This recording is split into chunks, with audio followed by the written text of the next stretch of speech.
Hello and welcome to another edition of the Policy Wall at ORF Middle East. Today, we have with us Rajiv Shah, who is the president of the India Business and Professionals Group.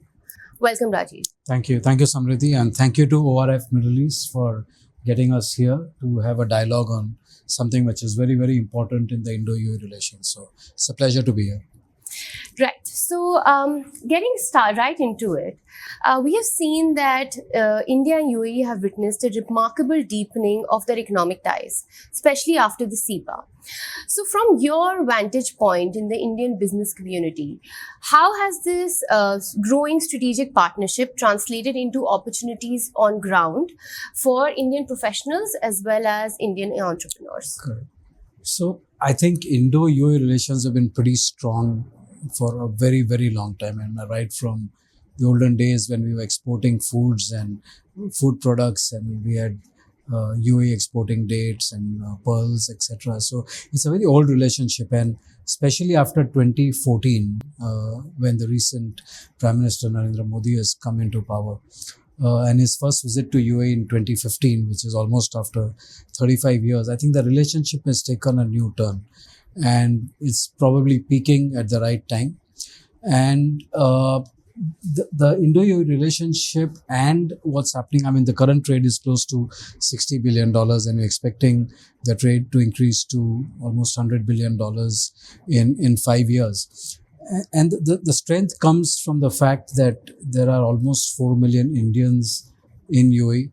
There are 6 million tourists who come to UAE, and I think India is the only country which probably contributes to every working level, whether it's be a labor, right, starting from a laborer or say secretarial, right, to CEOs, to entrepreneurs. So probably India is the only country which contributes right across the value chain of an organization.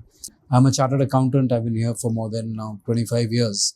And there's a very interesting statistics that if you throw a stone in Dubai or Abu Dhabi, it is very likely to hit an office where there's a chartered accountant sitting in there, right? So we've been contributing in a number of ways here. CEPA is critical because, I mean, with all the global turbulence that is happening right now, and of course CEPA happened before the recent tariff turbulence that has started. So probably before time it was introduced, and it's very important to cut the custom barriers, the trade barriers. We need to provide greater access to industries for each other's countries. You know, it's very important to have an open trade policy, and that's where the global industry has led. And that's where I think Indo-UAE relations has played a very, very important role for Indian professionals, for Indian industries. So you have professionals, of course, cutting across healthcare, hospitality, finance, AI, fintech, F&B, and in representing Indian interests in the UAE. And we've played a very major, important role in the growth of UAE as well. So we've seen, I mean, our founding chairman, Mr. Mohan Jashanwal from IBPG, came here probably in the 1950s and set up the first shop in Abu Dhabi, Jashanwal store. I mean, right from that time, Indians have been contributing to UAE in its success, in its growth. So we played a very, very critical part. Of course, UAE has grown tremendously over the years, especially after oil was discovered. And after the great job Dubai has done in terms of infrastructure, ports, re-exports, development, real estate now. So Abu Dhabi and Dubai play a very complementary role that way. So Abu Dhabi leads oil-related growth and now manufacturing and renewable energy and all. And Dubai, of course, plays a very important role in terms of trade, in terms of exports, imports, re-exports for the Indian goods and services. UAE has also played such an important part now in the past few years in investments into India. So, of course, Sheikh Mohammed, the president of UAE, and Prime Minister Modi have had an agreement that $75 billion will be invested in India, and a significant amount of that has already been invested. And cross investments are happening as well. So we have Reliance investing into the oil sector, or we have the Indian oil companies investing big time into oil fields in UAE as well. So the investments and trade is now a two-way process that is happening. India is the largest trading partner for UAE, which is non-oil.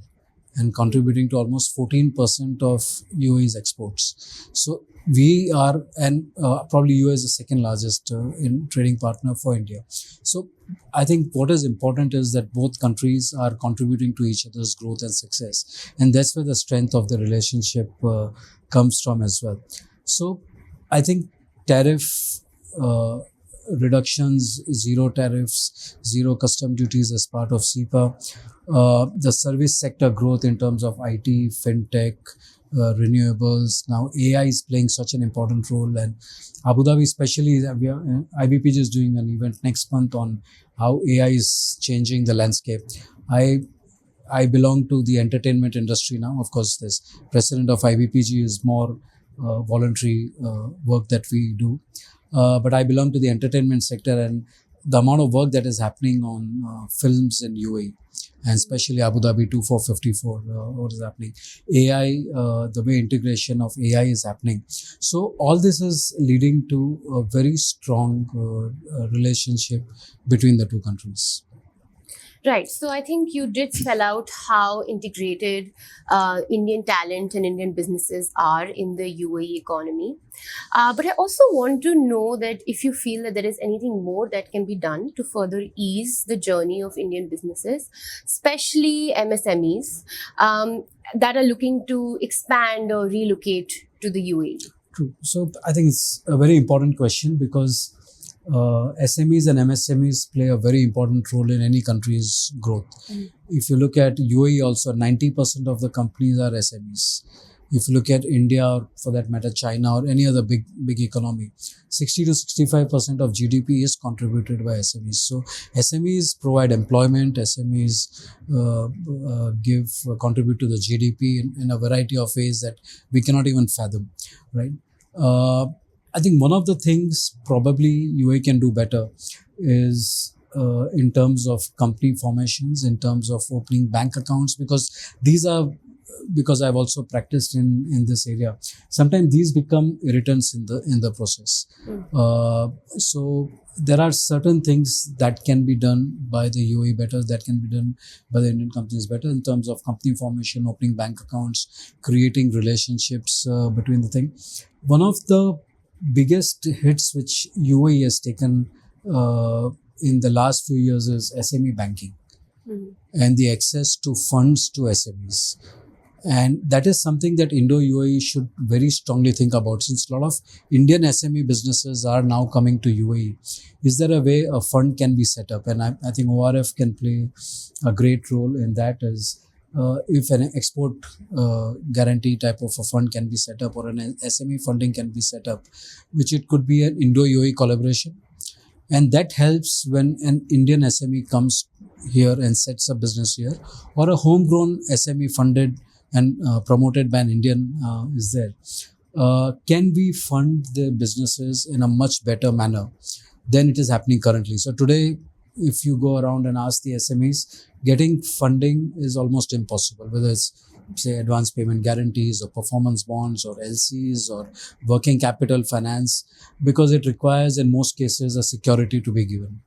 So I think that is one area which is going to be very, very critical if the businesses have to grow with each other.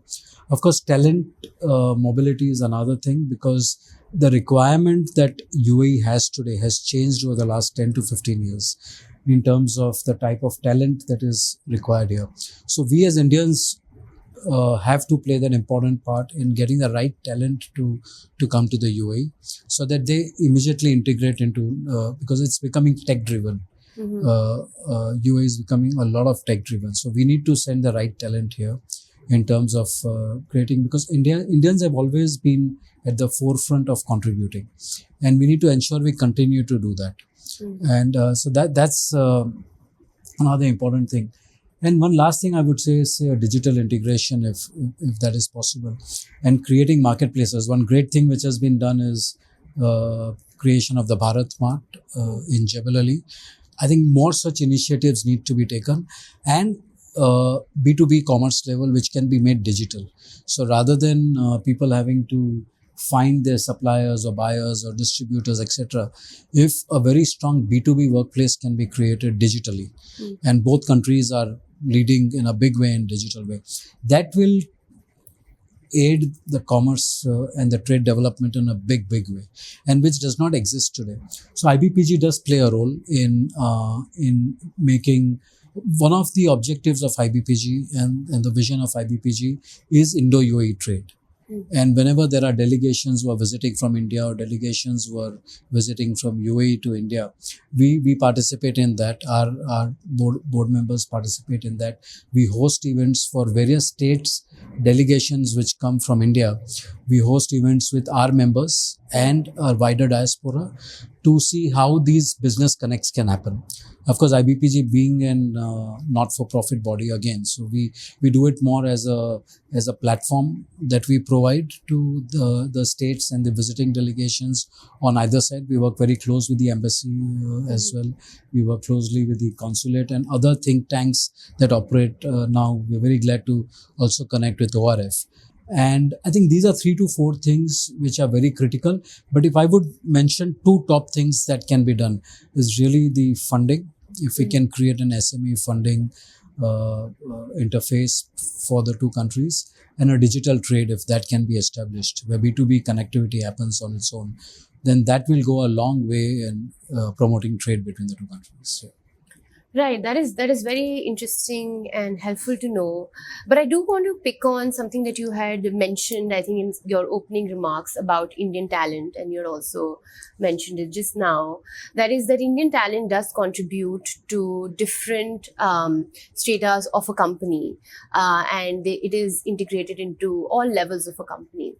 So, but we also see UAE moving generally towards more of a knowledge economy. Correct. So how do you see the contribution of the Indian talent evolving with that respect? And what should India be doing more in order to keep that contribution relevant? Correct. So that's the point I alluded to when I was talking in terms of, as Indians, we are responsible now to send the right talent to the UAE. Yes. And UAE is taking significant steps in AI, in fintech, in agri-tech, in pharmaceutical, and so many industries. We already are playing a significant role in AI. In fintech, one of the largest fintech companies in remittances, for example, has been founded by an Indian young entrepreneur, 25 years old, and which is now playing an immense part in remittances, easy remittances across the border. So I think AI, fintech, digitech, agri-tech, all this is going to renewable energy, because UAE aim, and especially Abu Dhabi, because 95% of UAE oil is in Abu Dhabi. So Abu Dhabi's vision itself, in 2030 vision itself, is to go away from oil, make it a well-diversified non-oil economy.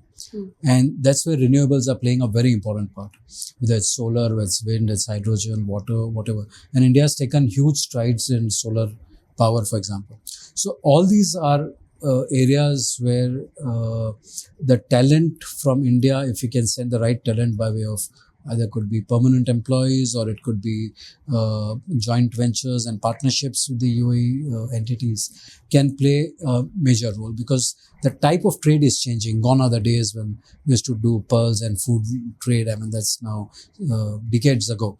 The current trade is digital trade. And that's where, technology. I think technology is going to drive. I'll give you one example, which India's UPI is now a story which is well known across the globe, and the trillions of transactions that we are doing. Similarly, UAE set up something called ANI, which is their attempt to make digital payments interface. And I believe there's a very strong interface happening currently between the UPI and the ANI. And if these two can be integrated, and I mentioned earlier that there are 6 million tourists, Indian tourists, who come to UAE every year, and they spend a significant amount of funds when they come here. If they are able to make payments by way of UPI in UAE, which has already been initiated, we've already played significant steps in RuPay, being the backbone of the UAE's own payment system. And when I go to India and I can spend my dirhams by way of an ANI app, Imagine the amount of clarity and simplicity that will happen in tourism, because we will be able to recently last week there's been announcement of a rupee trade between the two countries, which has already started. So we don't need to trade in dollars. The dirham and rupee are strong enough currencies to have bilateral trade. And all this is something that's going to help in terms of either talent or technology. It's all interlinked today. And that will play a major role in, again, promoting trade, promoting our relationship further. Right, and that is a very nice segue into my last and final question, which is about what are the emerging industries, which I think you've already spelled out. Yeah. So the emerging industries. But what do you think is sort of the push required from a policy perspective? What are the policy levers that would help accelerate this kind of development from the perspective of the governments? I think one of the policy levers is investment. So already FDI in both countries is very high, but it needs to be further enhanced by confidence building measures, especially from the Indian side. UAE is an open economy. It is a capital account convertible economy. There are still certain UAE businessmen who may think that you can invest in India, but it's not easy to take money out because we're not still fully convertible on the capital account. Current account convertibility does exist in India. So I think one of the things in terms of investments, in terms of tax reforms, now since UAE has tax here, and the application of DTA, double taxation avoidance agreements, because it's going to be tested for the first time now when returns are going to be filed here. So that's going to play a very important role as well. I mentioned about fintech and digital payments. I think that for me, fintech and digital payments is going to drive the trade between the two economies to a large extent. If we can solve the payment problem and you don't have to rely on LCs and the traditional mode of payments that exist, and that can only happen through banking technology, through fintech, etc. If that becomes easy, then you will see a lot more investment and a lot more trade. And UAE and India being at the way they are in terms of relations right now, it makes life very easy. CEPA, for example, has been signed in a record time, right? And that happens when the two leaders are aligned together, the interests of the countries are aligned, and which is the case at present. So I think another space is, I think, healthcare and health tech and pharmaceutical, where Indian medicines are still not available in the UAE. Correct. And same way UAE, and these are reciprocal arrangements. But if it's possible that we open up the pharma to each other, and you can imagine how we can bring down the cost of health, cost of medicines in UAE, because Indian medicines are cheaper as compared to other medicines. So that's one of the areas that we've also been working on as a think tank, how we can make that possible over a period of years. We've been thinking of that. And lastly, the creative economy, being from the entertainment field. I think that is one area where Arabs love Indian films, right? And at the same time, the cultures are not very different. Indian cultures and Arabic cultures, if you see at a deeper level, they are very similar. I think there's a huge opportunity available, and we are playing a role in that, in bringing Indian content here, Arabize it with AI, using LLMs, using various things. I mentioned about 2454, where Indian and global industry, but Indian film industries are getting a grant of between 35% to 50% if you make films in the UAE. And a lot of filmmakers are taking advantage of that. So that's another industry, because that will promote tourism more in UAE. And, with all the great tourist places that we have in the UAE. So all these are going to play a very important role. And these films are something which culturally integrate us right from the 40s and 50s. And that is something that unites both countries in a way we cannot imagine. So these are softer methods of creating relationship. So I think these are another some of the new age industries beyond trade and construction and all, which is always been there. But these will drive the future of Indo-UAE relationships, according to me. Okay, so I think that gets us to the end of the interview, and I think what I have understood is that India and UAE have achieved significantly together, but there is a lot that can be done more, and these two countries are working towards that. So thank you so much for Thank you. those insights. I really enjoyed the conversation, and I'm sure our viewers did as well. Thank you Great. so much. Thank you so much. Thank you.